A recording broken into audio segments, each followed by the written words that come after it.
Hi, I'm Apoorva. I'm 18, and I'm a Gen Z innovation and diversity of thinking speaker, writer, and published researcher that's currently helping organizations and corporations make sure that they're future ready. Since I was 13, I've spoken to over 100,000 people at these sorts of international conferences, partnering with multi-billion-dollar companies like Microsoft, eBay, Cisco, and Walmart to help leaders really be at the forefront of the future of work, innovation, and creation for Gen Z.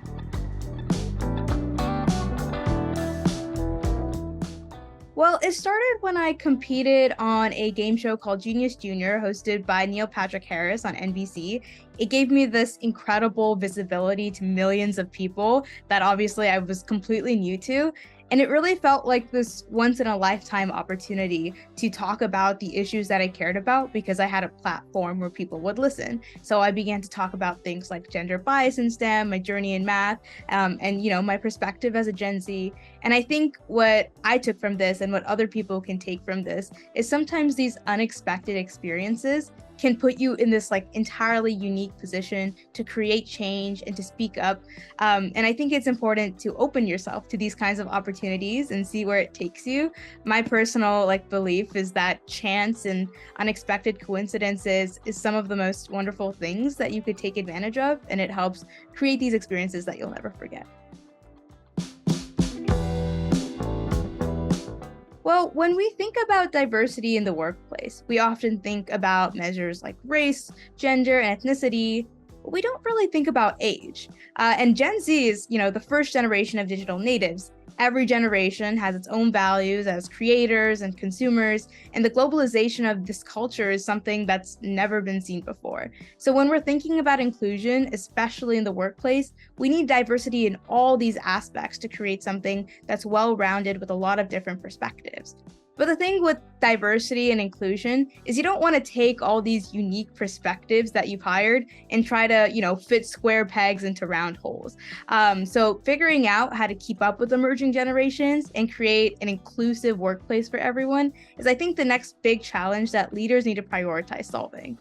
But at the same time, right now, research into these generational divides has kind of become a crowded area that's been flooded with content that's more like clickbait or marketing, and it can sometimes overshadow the more systemic lines of race, class, and gender. So I think it's important that while we're thinking about inclusion in terms of age, we should do something like what the Pew Research Center is doing, which is when we talk about generations, when it adds tangible value and highlights meaningful societal trends, instead of reinforcing sort of generational myths.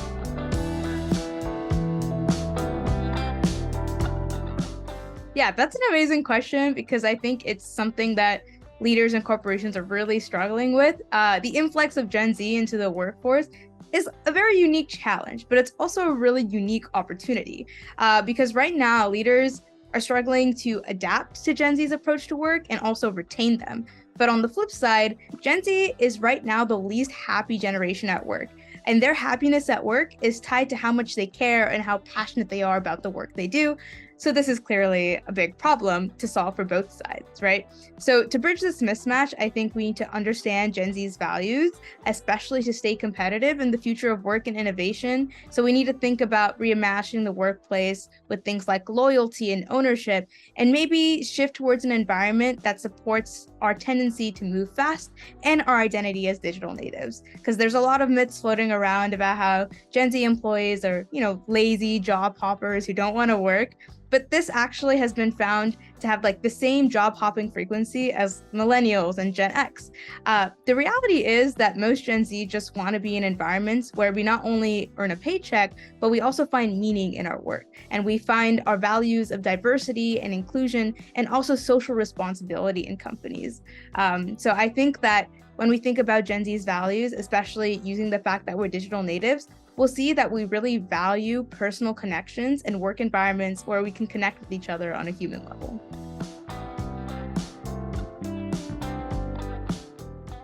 There's a lot of different ways, I think, like we just talked about, employee ownership versus rentership.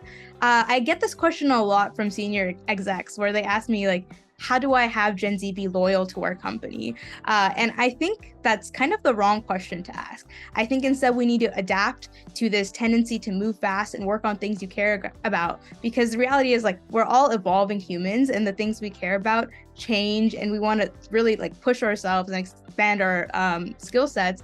And so instead of loyalty to a specific project or a specific team, I think what should happen is that we have different projects and allow employees to move around the company and really try out different things, because I think right now in this day and age, it's more about developing the skills to pivot and move fast rather than specific skill sets because of how exponential change is, especially in tech. And I think another big thing in our generation is really like the sustainability values and the social responsibility value, and also like just trust between employee and employer, which is, you need to trust that we're able to get work done, and we still want the paycheck for the work that we're done versus the time spent on it, which I think is the main issue with things like the 9 to 5. So I think the overlying value of Gen Z is working on things that solve problems and are also important to us.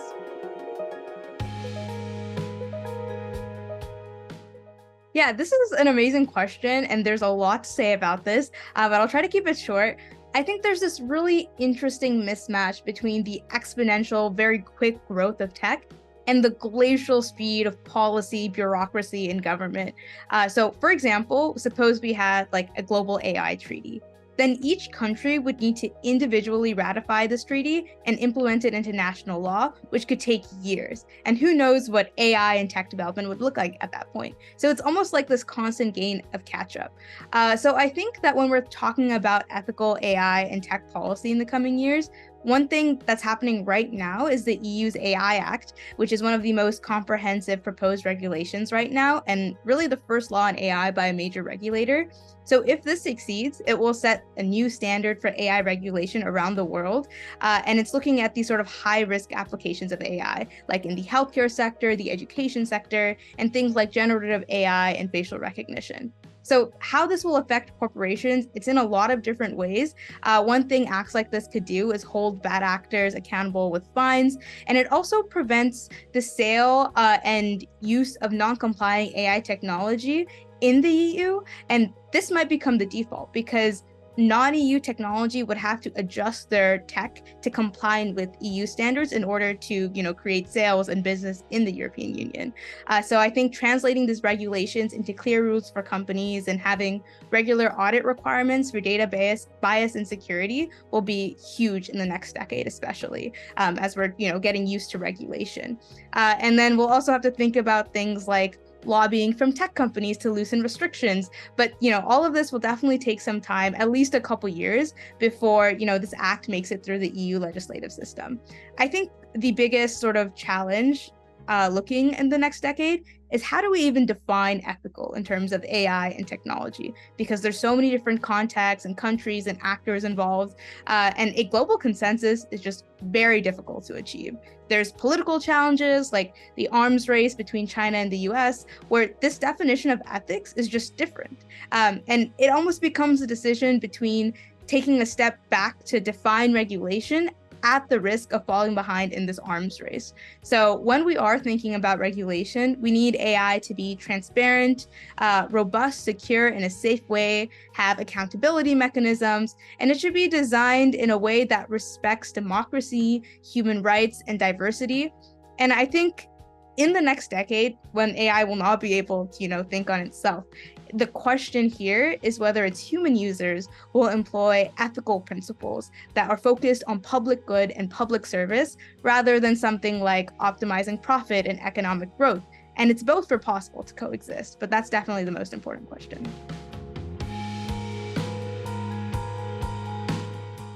I think one of my most important tenets when I'm speaking is to have audiences find power in diverse perspectives. I think it really just adds to your own global perspective and how you perceive the world. And it gives you something like some sort of hope. I think right now, especially in Gen Z, there's this, sentiment that, it's almost the end of the world, it's changing very fast. And that's why we're so passionate about finding meaning in the work we're doing. So I hope that from my speaking and from hearing different perspectives, people are encouraged to stay curious and to stay hopeful, and just hear the different voices of our world. I think that right now, corporations and leaders should keep an open mind. I think post-pandemic is a really confusing time for everyone as we figure out this balance between virtual world and like in-person workplace. The most important thing is to just communicate with your employees across generations and really try to understand the individual needs of those who are different from you. One thing that's very important is to be willing to change your infrastructure, because I think that will create a more productive, a more warm workplace, especially if you want to retain your new employees. There's this example that I like to give when we're talking about diversity in the workplace. In this example, it was specifically for women, which is a lot of people want to retain like their more diverse or their women employees, but it's something like having a toxic house, right? If you have a toxic house and you invite people into it, but you don't really make any effort to remove the toxicity, like everyone will leave for their own safety. So before you can invite people in, you need to detoxify the house, and then people will want to stay in, which is just, reimagine your workplace and really work on removing biases and making it something that's inclusive for everyone instead of trying to, fit the square peg into a round hole. Well, I'll be starting at Stanford this fall to study computer science, public policy, or political science because of obviously my passion for ethical tech and AI. I want to work on regulating technology for the safety of everyone, potentially with a focus on children's online safety, because that's something I see is like very prevalent right now in my own family. And of course, I want to continue sharing the Gen Z perspective with corporations and maybe start a publication about ethical tech policy. There's lots of stuff that I'm looking forward to, and looking forward to see where the future takes me for sure.